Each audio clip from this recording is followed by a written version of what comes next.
So I had a bit of a panic on I forget, it was like Monday or Tuesday.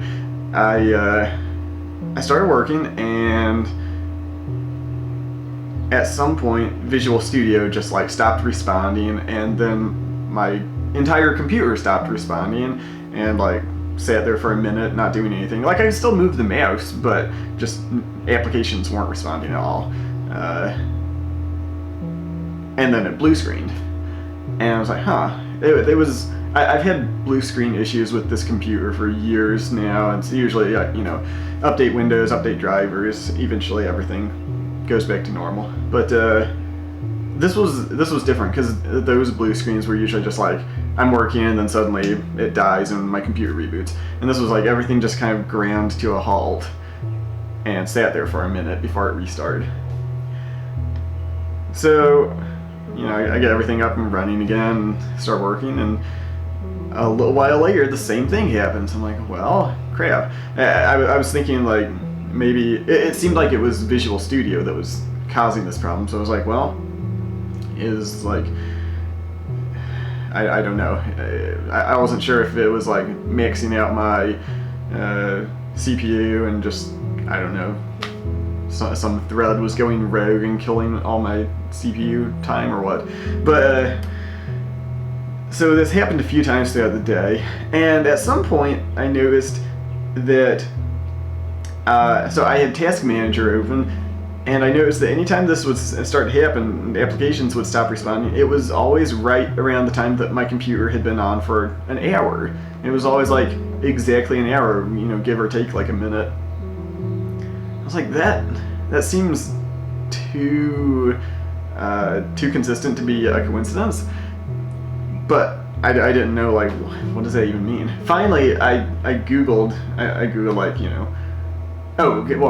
so after this happened a few times, I started to narrow it down to, like, it seemed like a hard drive problem. It seemed like it was my SSD in particular. Like, I'd run checkdisk a few times and run, mim test and whatever, and I couldn't find anything, like any bad data on my hard drives, no bad data, or no bad memory or video memory or anything, but I'm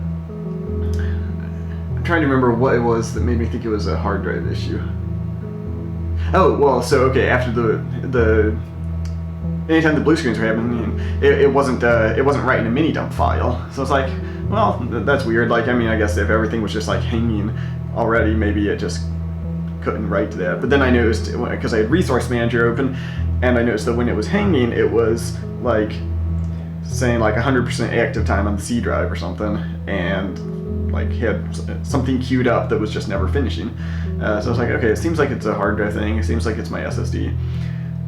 So finally I googled, like, SSD fails after exactly 1 hour, and the top result is this thread on Reddit from like 3 years ago, where it turns out that the exact SSD I have has a known issue where after, like, I think it's like 5,200 hours of operation, there's a timing bug where, like, after being powered for an hour, it stops communicating with the host computer. I was like, well, that sounds like exactly the problem I'm having. Fortunately, there was a firmware update, so I installed that, and it's been running fine since then.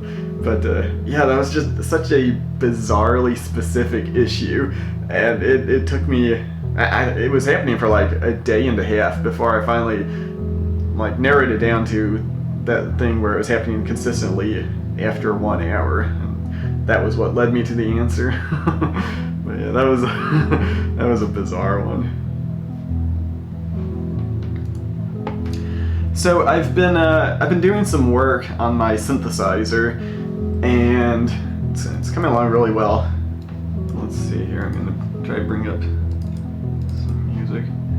So when I made Super Win the Game, I wrote a synthesizer that was sort of a first attempt to make something that sounded like the NES synthesizer. I think it's called the 2A03 or something like that. I'm gonna have to Google this live.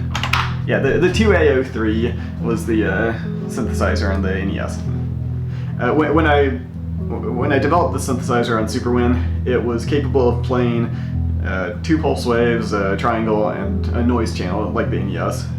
I'm ignoring like the DPCM audio because I don't really care about that or want to bother with implementing that. But yeah, so you've got two square waves, triangle, and noise, and I could change like the duty cycle of the square waves or the pulse waves, so I could get some different sounds there. And then as far as my tools and pipeline, what I did was I wrote a little tool that would load a MIDI file, and it made some assumptions like the first 2 channels would always be the pulse waves, the third channel would be the triangle, and then channel 10 would be, since that's drums and percussion, that would be the noise channel. And it was hard coded to like use the kick drum and snare drum and change those into little noise blips. But yeah, so I could load MIDI files, and then I had a tool where I could adjust the duty cycle of each wave in real time. But it was fairly limited as far as like creating different sounds and different voices from those instruments. And what I'm trying to do now is make it a little bit more versatile. So I want to be able to use, let's say all 16 channels of a MIDI track, and sort of map each one of those to an instrument that is defined as, one of these waves, a pulse wave or triangle or whatever, but can also have like an ADSR envelope and maybe like vibrato and tremolo and other different effects that I can recreate with those synthesizer tones. But yeah, so I've been working on that a little bit. It's not completely ready to go yet, but I'm hoping that I can sort of get a variety of different sounds out of this stuff. So let's see, I have some examples here.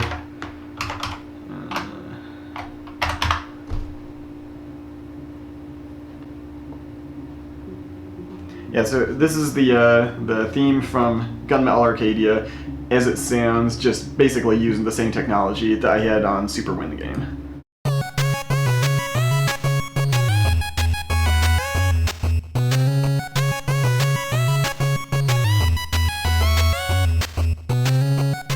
And then what I did was I put an ADSR envelope on the 2 pulse waves. So one of them has just a little bit of a swell at the start, and the other one like cuts off very quickly and ends up having more of like a plucked string sound, like a guitar or maybe like pizzicato strings or something like that.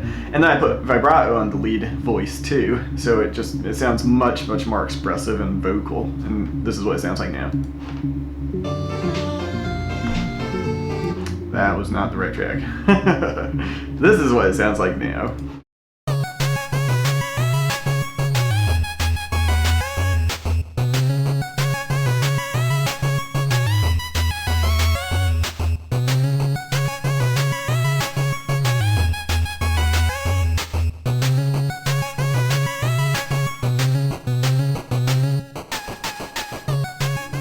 Alright, so if I open this up in Audacity, you can see if I solo one of these instruments and look at what the wave output is, you can see it's basically just a flat bar. There's no dynamics. It's one constant level across the entire note, and there's a little bit of reverb, which is an effect that I'm adding on top of the sum of all of the instruments together.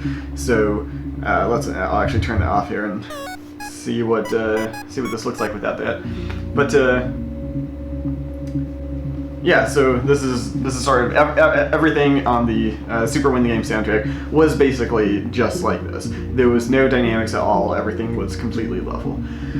And what I'm doing now is with these ADSR envelopes, I can have some dynamics. I am quantizing everything, both in terms of levels. Everything's quantized to 16 levels because that was what the NES was capable of. It's also quantized in terms of time. It only updates, I believe, every I believe it's 60 hertz, so every 60th of a second is how frequently levels can change, and vibrato and all these other things can change. So now if I turn on those envelopes and solo that track and open it up in Audacity, this is what it looks like.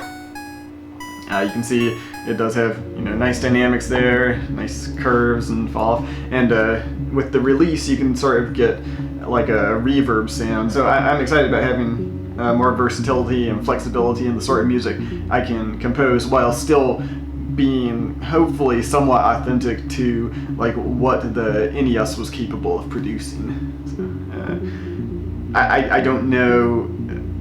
There's some problems to solve there as far as like, okay, now that I have this capability, what does that mean for the soundtrack as a whole? Do I want to find a set of instruments that becomes sort of the Gunmetal Arcadia sound, or do I want to just, you know, take it on a track by track basis and say, okay, for this one particular tune, like these instruments would sound good, and then look at each one separately.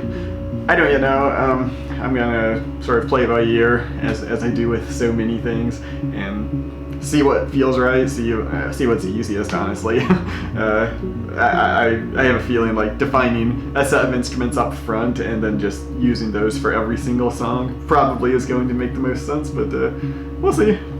If you have any questions or comments, feel free to leave those below this video. You can also send me questions on Twitter or on Ask.fm. My username is Pirate Hearts on both of those. But yeah, thanks for watching, and I'll see you next time.